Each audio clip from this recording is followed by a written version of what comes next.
안녕하세요. 저는 시댁의 막내 아들에게 시집을 간 한 아이의 엄마입니다. 이제 막 나이 60을 바라보고 있죠. 제가 이곳을 찾은 이유는요. 어쩌면 평범할지도 모르나 경험할 때마다 가슴 아픈 사연을 가지고 있기 때문입니다. 특별한 경험이나 기적 같았던 좋은 일을 풀어내러 왔다면 참 좋았을 것을 이렇게 시작부터 암울한 기운으로 글을 쓰는 게 아쉽네요. 물론 지난 일이고 현재는 더없이 소중한 사람들과 행복한 나날들을 즐기고 있어서 홀로 그렇게 치유를 받는 중입니다.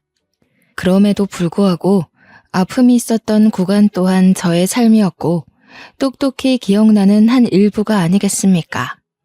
그래서 과거의 상처를 완벽히 잊는다기보단 조금 더 포용적인 마음으로 받아들이고 인정하는 게 맞지 않나 싶습니다.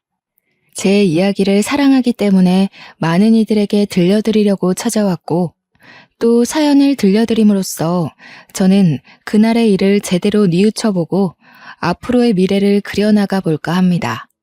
사연을 들어주시는 동안 청취자분들의 귀가 즐겁길 바라며 제 이야기를 들려드리겠습니다. 제 남편 집은 증조부 때부터 지방에 위치한 화훼단지에서 원예 농원을 운영하는 사람이었습니다. 그 농원은 대대로 물려져 시댁 쪽 남자 형제들에게만 애물단지처럼 전해진 건데요. 남편은 이남 일녀의 막내였는데 형님은 여자라는 이유로 아주버님은 일찍 돌아가시는 바람에 우리 남편이 농원을 물려받게 된 겁니다. 남편이 딱히 꿈이 있던 사람은 아니었습니다. 그럼에도 어쩔 수 없이 떠맡게 된 그 농원이 자기의 앞길을 막는다며 그렇게 툴툴거렸어요. 그러면서도 대대로 내려온 가보이다 보니까 차마 내치진 못했습니다. 워낙 얼굴 모르는 조상에서부터 전해져 내려온 거라 천벌받기라도 할까봐 겁이 났던 건지 그 정도의 배짱은 없었나 봅니다. 남편을 만나기 전 저는 이런 말로 표현하기 민망하지만 온실 속 화초처럼 자랐습니다. 가족들의 전적인 과잉보호 아래 취업을 하기 전까지 아무것도 모르는 순수 소녀로 컸죠. 내 입으로 말하기 뻘쭘한 소문이 하나 있는데 주위에서 저만 보면 사람들이 예쁘다고 연예인이냐며 물을 정도 외모가 수려한 편이었습니다. 이건 엄마를 닮았기 때문인 것 같아요. 엄마가 저처럼 어릴 때부터 이웃들의 눈독에 시달며 살았다고 했거든요. 그랬다 보니까 제게는 연애의 기회도 결혼의 기회도 굉장히 흔하고 많았습니다. 결혼하기 전부터 인기가 많았으니까요. 그런데도 불구하고 저는 모태솔로였습니다. 제가 과잉보호를 받은 몸이라고 했잖아요. 친정에서도 자매들 중 엄마를 유독 많이 닮은 저를 귀하게 키워서 특히 친언니가 저에게 접근하는 남자들을 모조리 쳐냈습니다. 친언니는 거의 제 보디가드 수준이었어요. 언니가 나중에 다 커서 말해줬는데 학창시절에는 저를 보러 온 남학생들 관리하느라 상상을 초월할 만큼 바빴다고 하더라고요. 저는 몰랐고 모를 수밖에 없었습니다. 언니가 늘 저 몰래 그랬을 테니까요. 그러다 언니가 결혼을 하면서 친정에서 나가게 되었고 저도 또한 취업 때문에 독립을 시작하면서 제게는 더 이상 이성적 교류를 통제하는 선은 사라지게 되었습니다.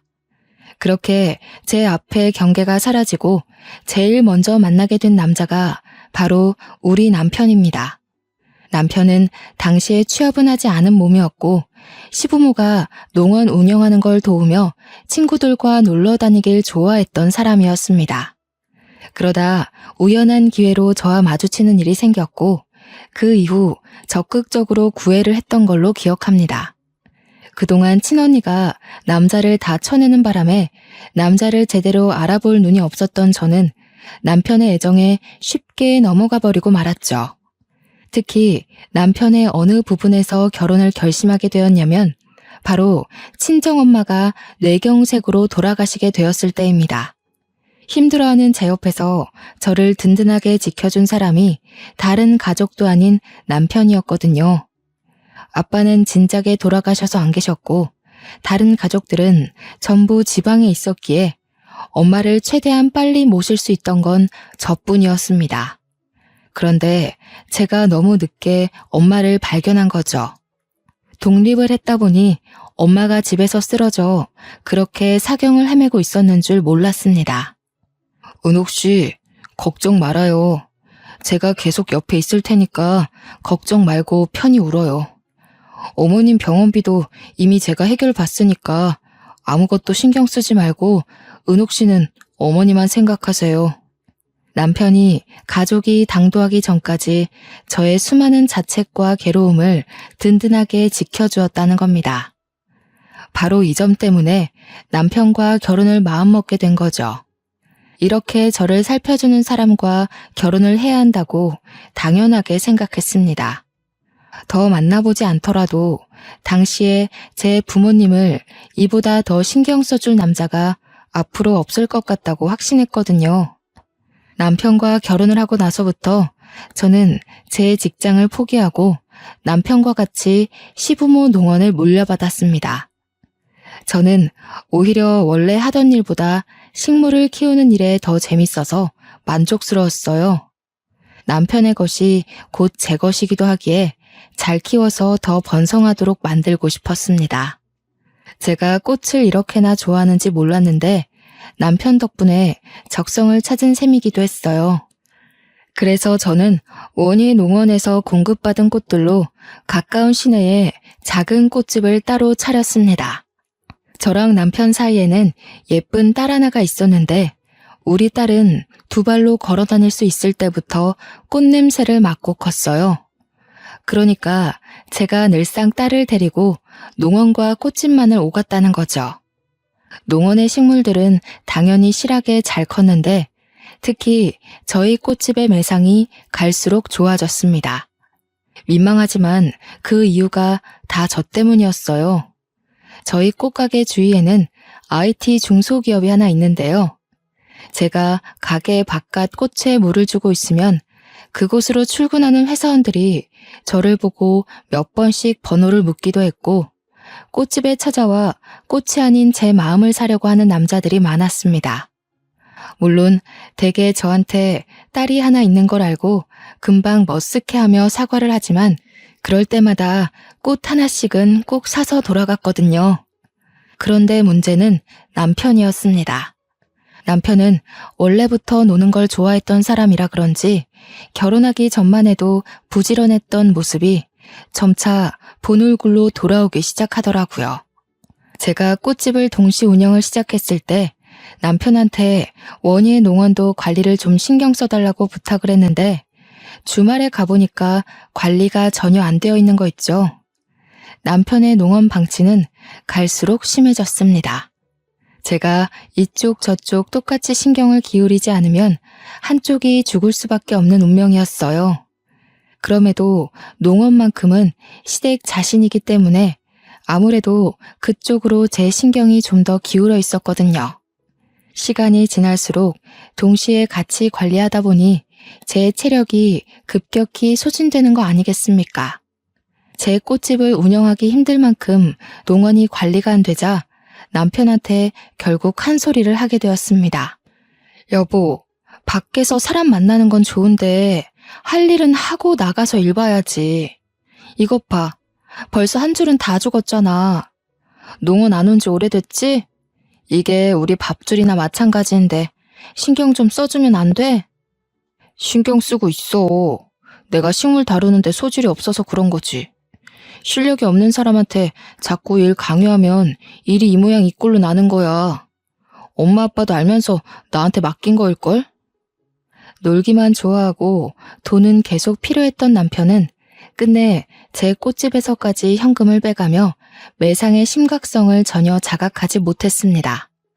그래서 좀 당해보라고 저녁 반찬들을 대폭 줄여버렸어요. 아니나 다를까 남편이 반찬 상태가 뭐 이러냐면서 투덜대더라고요. 말했잖아. 우리 밥줄 간당간당하다고. 농원 관리가 안 되는데 무슨 돈으로 고기 반찬을 올려? 다른 곳에 쓸 돈 많아서 반찬은 한두 개만 만들기로 했어. 남편은 그날 뒤로 식사마저 집에서 잘 하지 않았습니다. 바깥에서 먹고 오더라고요. 한 푼이 아깝고 생계가 흔들리기 시작한 시점에서 외식이라니. 저는 결국 철부지 남편을 설득하길 포기하고 꽃집은 낮에 일찍 문을 닫고 농어는 밤에 일하며 홀로 고군분투했습니다. 남편이 같이 일을 좀 도와주면 수월할 텐데 저는 하다 더는 체력 고갈로 일이 너무 힘들어서 결국 사람까지 뽑아 농원에 힘을 쏟았습니다. 남편은 그걸 보고도 코웃음만 치더군요. 혼자서 잘할 수 있겠는데 뭘 돈까지 쏟아붓냐고. 그럴 돈 있으면 자기 달라고 하는 거 아니겠습니까? 무시했지만 역시 사람을 쓰더라도 애까지 있는 입장에서 양쪽을 혼자 관리하는 건 너무 버거운 일이더라고요. 저는 3달 만에 단념하고 원예 농원만이라도 살리기 위해 꽃집은 접었습니다. 다른 남자들은 제가 유부녀인데도 관심을 주면서 만나고 싶어 하는데 남편은 정작 저한테 관심이 차차 사라졌어요. 남편의 본색을 몰랐을 땐 사람이 변했다고 생각했습니다.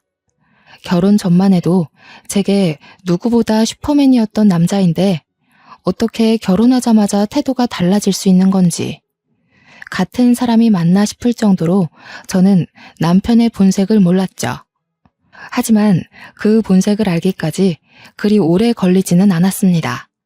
시부모가 남편을 대하는 태도도 그렇고 한 번씩 남편 때문에 꽃집을 찾아왔던 남편 친구들을 보니 남편이 한량이라는 게 눈치가 채지더군요. 누굴 탓하겠습니까? 결혼을 너무 빠른 시일에 결심을 했던 제 탓이죠.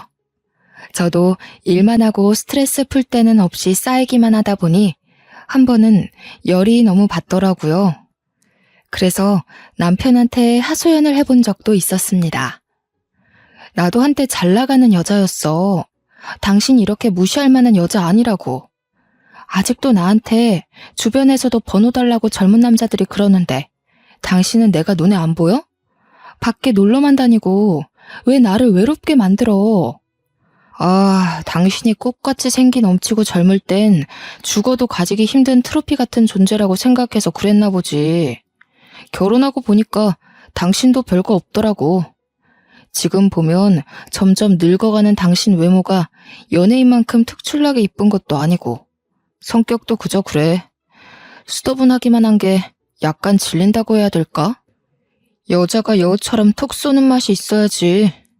뭐라고? 지금 그게 와이프한테 할 소리야?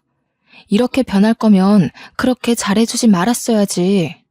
나는 당신이 그 어떤 남자보다 내게 든든한 가족이 되어줄 거라고 믿었단 말이야. 남한테 내 인생을 거는 게 얼마나 큰 마음을 먹어야 되는지 알아? 세상에 나 좋다는 남자들 차고 넘치는데 그럼에도 고작 당신을 선택했던 건 단지 듬직함 때문이었어. 그래, 아직도 네가 꽃 같은 줄 아니까 그런 자만심을 보이는 거겠지.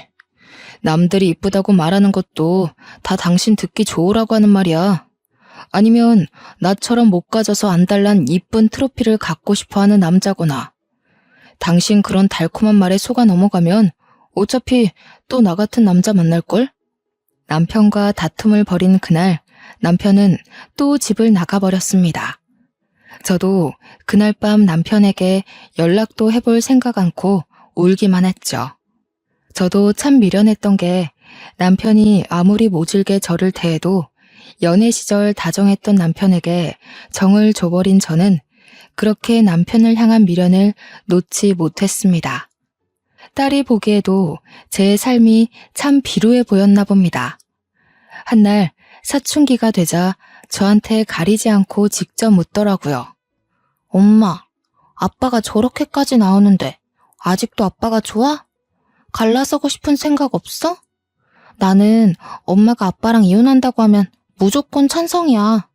그리고 무조건 엄마 따라갈 거고. 이혼은 무슨... 아빠가 저래 보여도 뒤에서 엄마 다 챙겨줘. 그런 거 신경 쓰지 말고 너는 너 공부에만 집중해. 우리 딸 잘 되는 게 엄마한테 제일 큰 위안이야. 딸의 설득에도 저는 늘 남편 편이었고 남편을 믿었습니다. 하지만 그렇게 버틴 결과가 결국 이혼이 될 줄은 몰랐네요. 더는 남편의 행실을 참을 수 없게 만든 사건이 하나 있었는데요. 주변에 중소기업이 있다고 했잖아요. 남편이 거기 여직원이랑 바람이 났더라고요. 남편은 쪽팔린 줄도 모르고서 저한테 당당하게 이혼까지 요구를 했습니다. 그럼 나랑 우리 초이는? 당신한테 우리는 여태 뭐였어? 짐이었니? 어떻게 가족에 대한 생각을 눈꼽만큼도 안 할 수가 있어. 초이 앞에서 부끄럽지도 않아? 그러니까 초이 앞에서 더 망신당하기 전에 이혼하자고. 당신 내 얼굴 보면서 계속 살 수 있어? 딴 여자랑 지지고 볶는 거 다 알면서도 용서할 수 있어? 어차피 이렇게 살아봤자 우리 서로 속만 버릴 뿐이야. 조용히 갈라서자고. 그래도 저 혼자 이미 가족이 되어버린 남편을 믿고 소중히 생각하면서 참았는데 그동안 애쓰며 고군분투했던 수년이 통째로 날아가 버린 기분이었습니다. 어차피 제겐 소송할 돈도 없고 고심 끝에 제가 생각해낸 건 남편한테 합의 이혼해줄 테니까 시부모가 물려준 농원을 나한테 달라는 제안을 했습니다. 오히려 나야 좋지. 애물단지였는데 잘 됐네. 나중에 이 농원으로 딴 말하기 없기다. 초이한테는 미안하니 내가 양육비는 줄게. 초이 성인까지 1년도 안 남았으니까 그 정도는 그간의 정이라고 생각해도 될 것 같네. 남편은 집만 간단하게 챙기고서 빨리도 나가버렸습니다. 재산 분할 때문에 저 또한 집을 정리해야 했어요. 하교를 하고 돌아온 딸은 저한테 오히려 잘했다고 그날 틈만 나면 저를 안아줬습니다. 딸 앞에선 티를 안 냈지만 어떻게 아무렇지 않을 수가 있겠어요. 좀 많이 힘들었습니다. 그래서 딸 자는 사이 몰래 방을 나가 울기도 하였죠. 전 남편이 돼버린 그 자식이 양심은 있는지 정말로 알아서 양육비를 챙겨주더군요. 달에 150만 원으로 쳐서 제 딸이 성인이 되기 직전까지 총 1,000만 원을 받았습니다. 제가 참 부족한 엄마였는데도 딸은 따로 신경 쓰지 않아도 될 만큼 어른스럽고 바르게 자라주더군요. 어느새 딸이 직장인이 되었는데 들어간 회사가 결혼 정보 회사였습니다. 딸이 일을 시작한 지 얼마 안 되었다고 생각했거든요. 그런데 어느 날 거기서 결혼할 남자가 생겼다는 겁니다. 네 나이가 몇인데 벌써 결혼을 하냐고 했더니 정신없이 살아서 몰랐는데 딸이 벌써 29살이 되었더라고요. 농원 일 때문에 너무 바쁘게 살아 제 딸이 그새 30살을 앞두고 있는 줄도 몰랐습니다. 제가 절망에 빠지지만은 않고 나름 잘 힘내서 살아왔구나 싶은 걸 딸을 보고 느꼈네요. 우리 딸애가 얼마나 야무졌냐면 혼자인 저를 걱정해서 제게 대릴 사위까지 제안했지 뭡니까. 아유, 말도 안 되는 소리 하지 마라. 너희들 지내는데 불편하게 그 무슨 말이니. 혹시라도 정서방한테 그런 말해서 부담 주고 그러면 안 돼. 이미 남자친구는 오케이 했어. 시댁이랑은 아직 얘기해본 건 아닌데 남자친구 말로는 시댁 의견 신경 쓸 필요 없다고 하던데? 그냥 하는 소리지. 아무리 그래도 시댁에서 귀한 아들 남의 집 팔려가는 꼴을 내버려 두겠니? 일단 그런 건 결혼하고 나서 얘기하고 지금은 결혼 준비에만 신경 써. 저는 괜히 사위한테 피해가 될까봐 한사코 거절했는데 딸은 결코 그냥 하는 소리가 아닌 듯 했습니다. 제가 결정을 미루는 덕에 우선은 상견례 먼저 치르게 되었는데요. 그날 사돈댁을 처음 봤는데 우리 쪽도 바깥 사돈이 없고 사돈 쪽도 마찬가지인 것 같더라고요. 상견례 자리에 사부인이랑 사위만 달랑 나와 있었습니다. 물론 이 자리에 참석하기 전 사부인께서 별거 중에 있다고 딸한테 언질은 받았거든요. 바깥 양반이 바람이 나서 그렇다는데 아직 법적인 부부라 이혼 관계는 아니라고 했습니다. 바람났다는 바깥 사돈의 얘기에 문득 제 전남편의 기억이 나서 순간 언짢았는데 사부인이 저와 같은 처지의 여자라고 하니 금세 마음이 가고 편해지더라고요. 또 사부인 성격이 굉장히 쾌활하여 상견례 자리는 생각 외로 원활히 진행되었습니다. 딸이 결혼하고 나서 본격적으로 대릴 사위 제안을 다시 했지만 저는 그때 진심으로 딸을 앉혀두고 제 마음을 전했어요. 엄마가 언제까지 너를 붙잡고 살 거야. 엄마도 그만 엄마 인생 살고 너도 앞으로 네 가정을 위해서 네 인생을 꾸려가야지. 정 걱정되면 엄마 집에 일주일에 한 번씩 들려주면 되잖니. 그리고 사부인도 혼자던데 너희 둘 다 엄마한테 붙어있으면 사부인은 누가 봐줘? 내가 엄마를 두고 어떻게 혼자 가? 있던 사람이 없으면 그 빈자리가 얼마나 큰데. 옆에서 조잘대주는 사람 있어야 우리 엄마 기운내서 살아갈 사람이라는 거 내가 무엇보다 잘 아는데 어떻게 두고 가라고.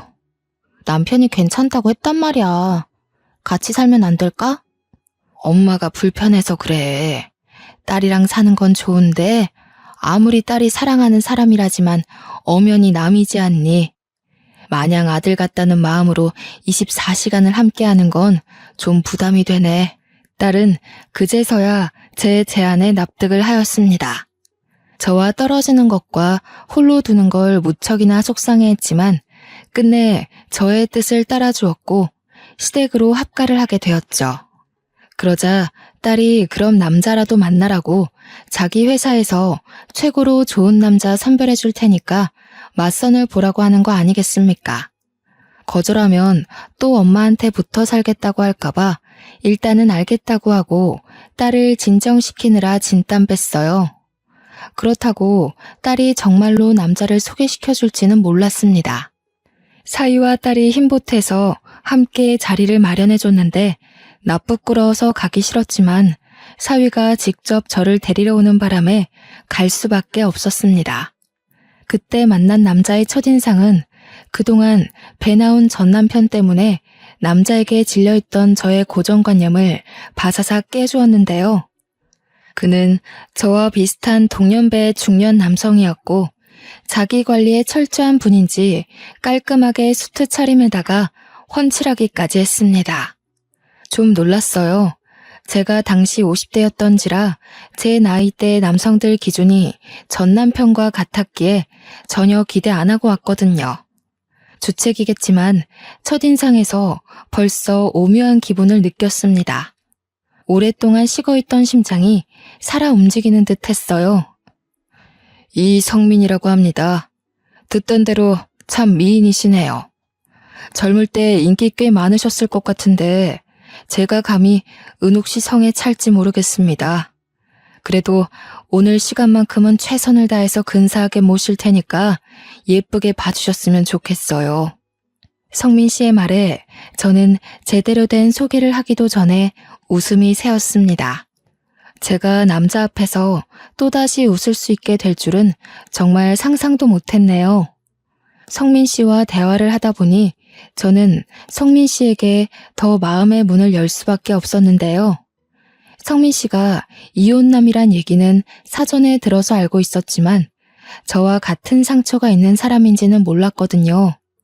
전부인이 바람나는 바람에 이혼을 하게 되었고 전부인과 전부인의 상간남 때문에 하던 사업까지 망할 뻔했다고 하지 뭡니까. 나름대로 성민 씨는 그때가 꽤 큰 상처일 텐데 초면에 저한테 고백해준 그 용기가 저는 참 마음에 들었습니다. 저 또한 성민 씨에게 제 이야기를 털어놓음으로써 비슷한 아픔을 가지고 있다는 걸 알려줬어요. 그리고 남자에 대한 반감도 없지 않아 남아있다고도 솔직하게 밝혔죠. 배우자가 불륜으로 상처를 줬다면 당연히 새로운 인연에 반감이 생길 수밖에 없다는 거 이해합니다. 하지만 꼭 말씀드리고 싶어요. 이 넓은 세상에 모든 남자가 다 악질적인 사람은 아니라는 걸요. 제가 그걸 꼭 은옥 씨한테 증명해 보이고 싶습니다. 분명히 성민 씨는 전 남편과 같이 제게 달콤한 말을 해준 게 맞습니다. 이쯤에서 하필 전 남편이 경고했던 나를 꼬시기 위해 접근하는 남자일지 모른다는 말이 떠오르더군요. 그럼에도 제가 남자를 한 번 더 믿어보게 된 건 전 남편과 다른 점을 하나 발견했기 때문이었어요. 저한테는 전 부인이 첫 여자였어요. 결혼 생활 한 1년 했는데 그 여자가 결혼 전만 해도 참 조신한 사람이었거든요. 그런데 결혼하고 나니 돌변하더라고요. 알고 보니 저와 결혼해서 돈 타먹으려고 접근한 거였지 뭐예요. 저와 닮아도 너무 닮은 상처를 가지고 있었기 때문에 성민 씨가 내민 손을 제가 잡았던 것 같습니다. 저희는 서로 낙오된 상처를 보듬어 주느라 시간 가는 줄 모르고 얘기를 했어요. 같은 아픔을 가졌다는 것 외에도 공통점이 너무 많더라고요.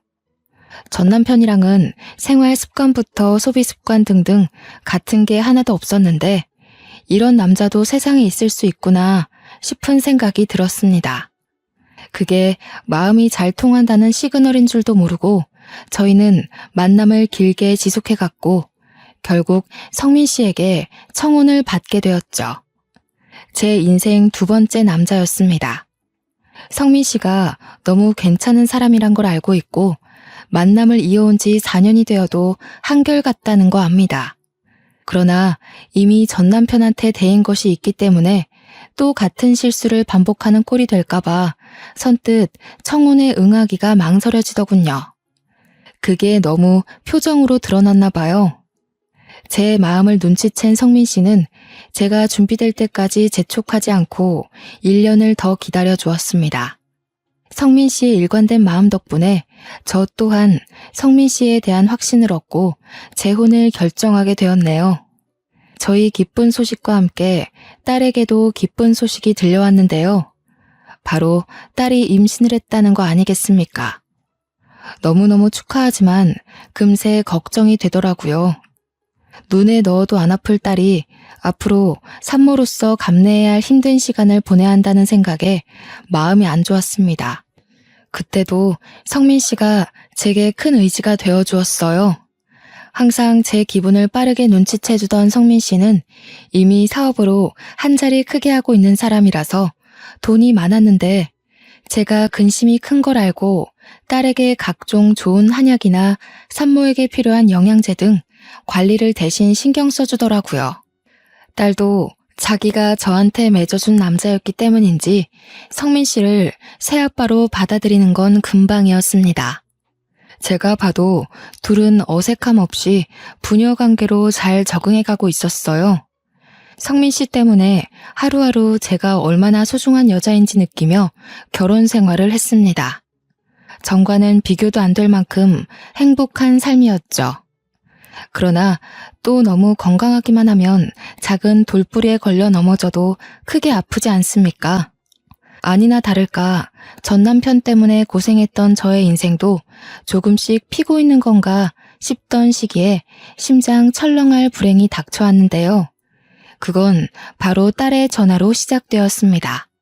엄마, 어머님이 아무래도 남자 생겼나 봐.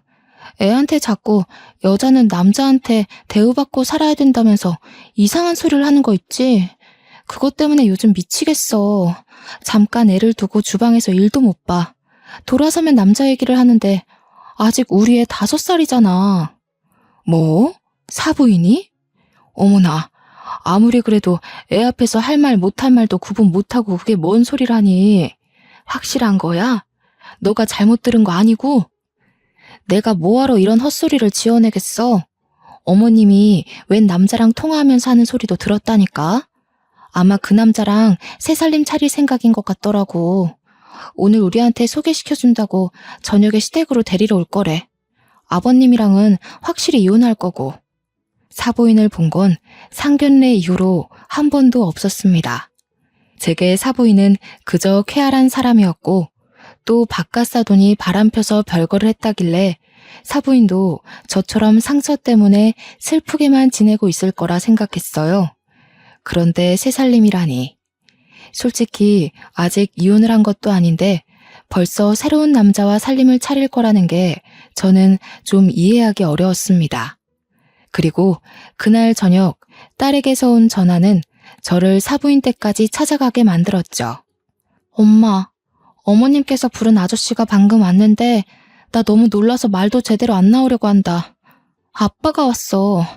말도 안 된다고 생각할 수도 있지만 아빠가 맞아. 처음엔 잘못 들은 줄 알았습니다.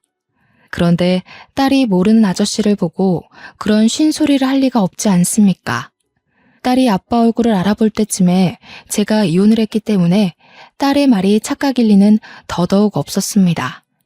딸 못지않게 놀란 저의 과거 트라우마가 다시 비집고 올라오면서 너무 불안해졌어요. 이걸 성민 씨에게 말하자 성민 씨가 먼저 나서서 저와 함께 당장 사부인 댁으로 향했습니다. 제가 집으로 들이닥치니 놀란 사부인이 영문도 모르고 서 있었는데 그 옆으로 정말 제 전남편이 함께 있는 거 아니겠어요? 내 인생으로 모자라 내 딸 인생까지 망치려고 개벌은 남 못 주고 아직도 이런 짓 하면서 살았니? 네가 뭘 하고 살든 내 알 바 아닌데 양심이 있으면 우리 앞에 다시는 나타나지 말았어야지. 무슨 낯짝으로 다시 얼굴을 드러내? 저는 전 남편한테 무작정 막말을 퍼부으며 제 딸을 보호했습니다. 그리고 그때 예상치 못한 일이 발생했는데요. 잠자코 저를 따라와줬던 성민 씨가 급발진하며 나서서 전 남편의 멱살을 잡는 거 아니겠습니까? 너 이 자식, 네가 여기 왜 있어? 또 누구 인생 망치려고 여기서 나타나? 네가 은옥 씨 전 남편이냐? 은옥 씨한테 상처 주면서까지 내 가정 파탄 내놓고 이제 와서 또 은옥 씨를 건드리겠다. 내가 너 다시 만나면 가만 안 둔다고 했지?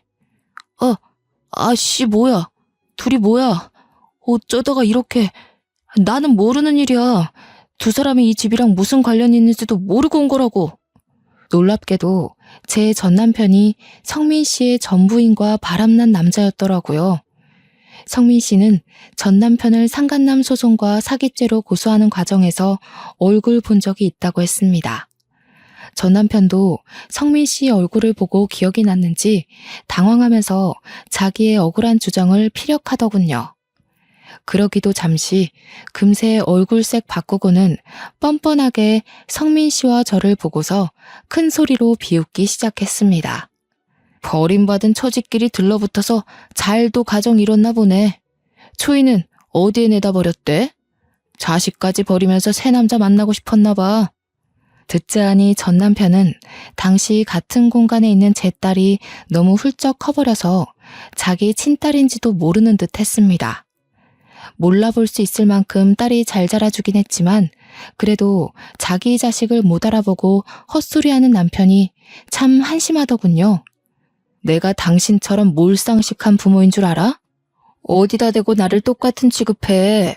그러는 당신은 여태 못나서 아직도 부끄러운 줄도 모르고 또 상스러운 짓을 하고 있었어? 사부인도 실망입니다. 아직 이혼도 안 했다면서 저런 쓰레기 같은 남자를 만나서 살림 차릴 생각을 하다뇨. 제 딸이랑 손녀가 대체 뭘 보고 배우겠습니까? 어머머, 사부인 말 우습게 하네요. 내가 어디 피해주면서 사람을 만났습니까? 사실상 나는 이미 이혼을 한 몸이에요. 이렇게 홀로 산 지가 몇 년인데 함부로 얘기하지 말아요. 그리고 내 며느리랑 손녀가 뭘 못 배운다는 건데요. 내가 무슨 실수를 했다고. 나는요, 내 딸한테 더는 추접한 사람들 보여주기 싫거든요. 이미 망한 제 첫 결혼을 보여주는 것도 죄스러운데 더는 이런 부정행위 알게 하고 싶지 않다고요.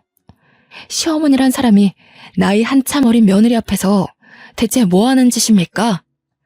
저와 사부인의 말다툼에 잠자코 듣고 있던 전 남편은 제 딸의 얼굴을 유심히 살피더니 두 눈이 떨리기 시작하더군요. 그러다 곧 자신의 며느리가 될 여자가 제 친자식인 걸 알고 얼굴이 사색이 되었죠.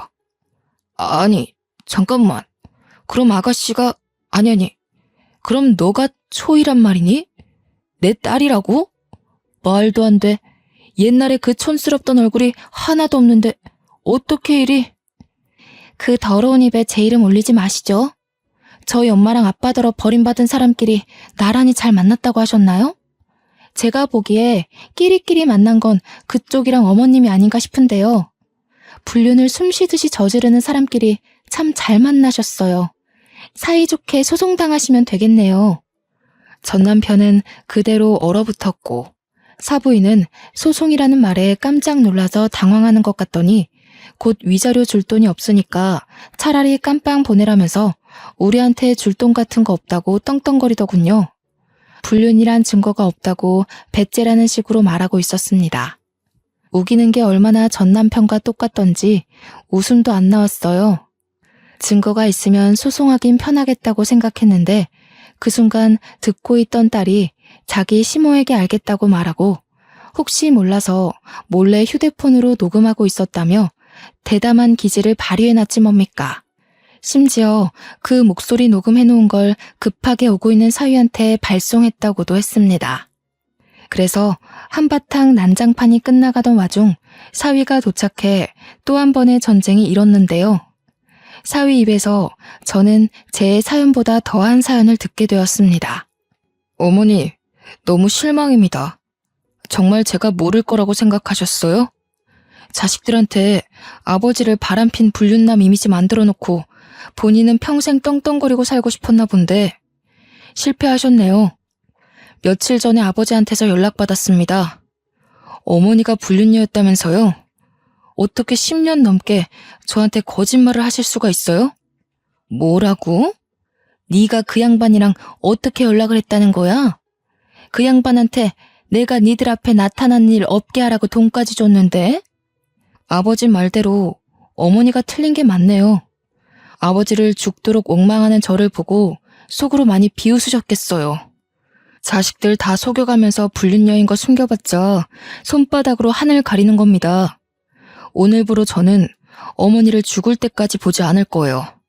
이제부터 자식은 없다고 생각하세요. 저 남자 데리고 가서 죽든 말든 혼자 알아서 사시라고요. 사위의 말에 사부인은 절망하며 자기 아들을 붙잡았고 뿌리치는 사위에게 넙죽 엎드리며 엄마가 잘못했다고 사정하기 시작했습니다. 전 남편은 자기 딸 앞에서 창피하기라도 한 건지 아무 말 없이 고개만 숙이고 있더군요. 전 남편이 저와 이혼한 뒤에 어디 나이트클럽에서 일을 했다는데 사장도 아니고 사장 밑에 뒤치다꺼리 하는 사람으로 있었다고 하더라고요. 성민 씨 얘기를 듣고 알았습니다. 과거 일로 단단히 화가 난 성민 씨는 제 남편을 경찰에 신고했고 나이트클럽을 고발하는 바람에 그곳에 형사들이 현장 수색까지 갔습니다. 전 남편 사업장은 마른 하늘의 날벼락식으로 수색을 당했는데 거기서 부정행위가 대거 발각이 되었지 뭡니까? 알고 보니 전 남편은 경찰들의 눈을 피해 불법 도박장 운영까지 하고 있었고 그 나이트는 불륜의 메카로 유명한 곳이었습니다. 많은 남녀가 불륜을 밥 먹듯이 하러 드나들던 곳이더라고요. 전 남편 때문에 거기 사장까지 전 남편이랑 손잡고 깜빵 가게 된 거죠. 게다가 전 남편은 위자료 때문에 형량이 훨씬 더 늘어났고 시모 또한 정말 위자료 갚아줄 돈이 없어서 교도소를 갈 수밖에 없는 사정이었습니다. 그렇게 난리도 아닌 난리를 겪고 나니 문득 딸의 마음이 걱정되더라고요.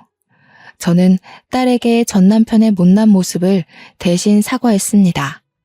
혹시라도 친부의 망가진 모습 때문에 딸 마음이 속상하진 않을까 싶어서 위로하려고 했죠. 그런데 딸은 제 생각보다 더 강인한 아이더라고요. 엄마는 괜찮아? 나는 피 섞였다고 무조건 아빠로 모셔야 된다고 생각 안 해. 진작에 친부 같은 거 잊은 지 오래야.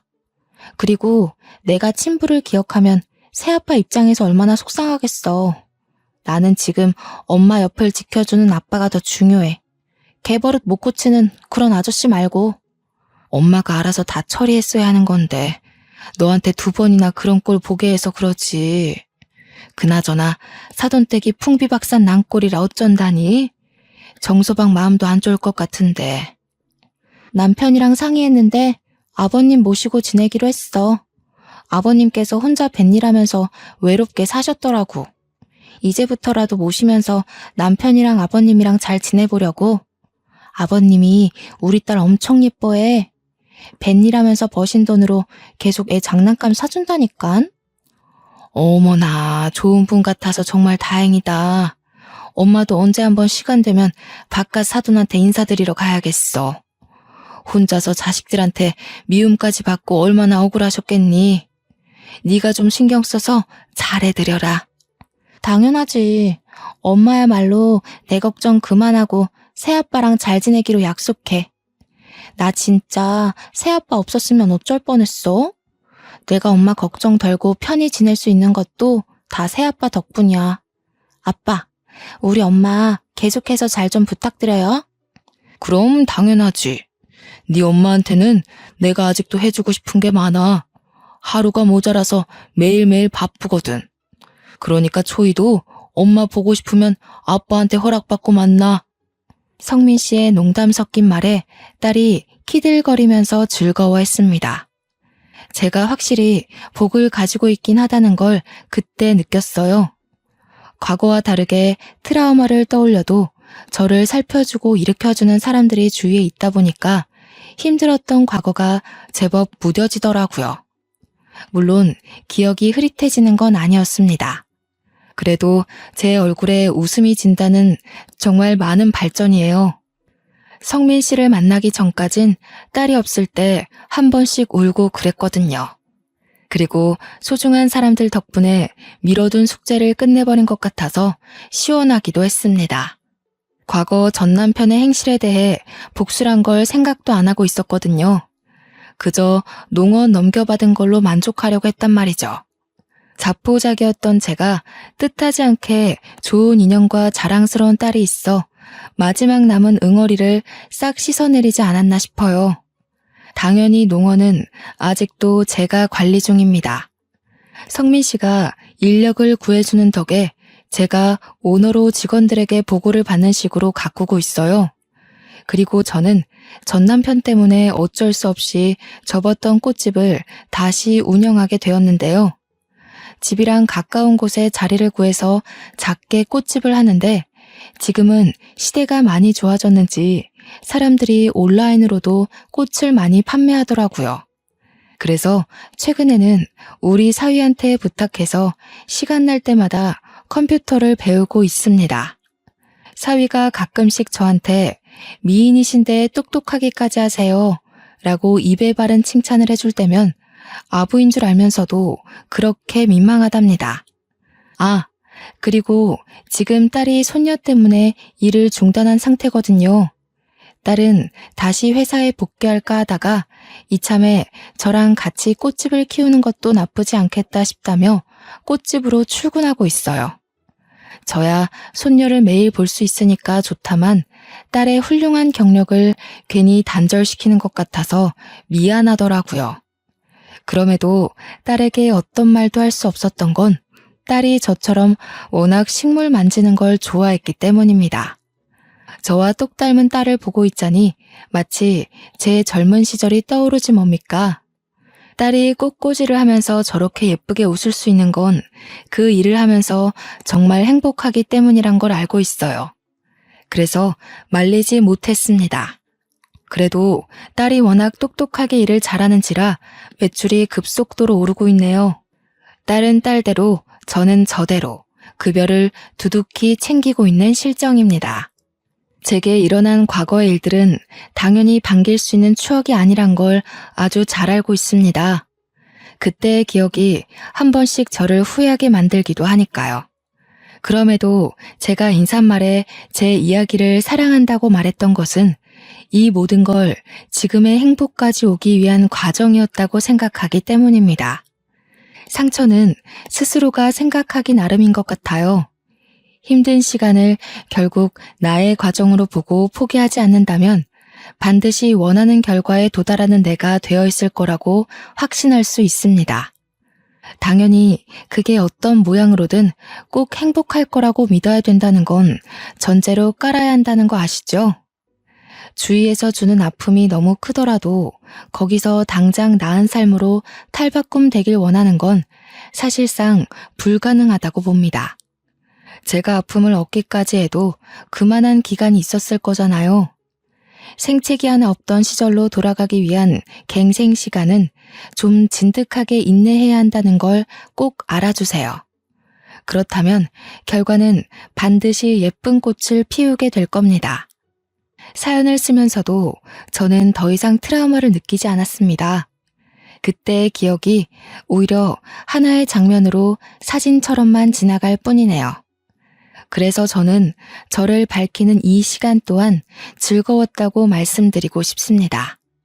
청취자분들도 제 사연을 듣고 꼭 희망을 가졌으면 좋겠어요.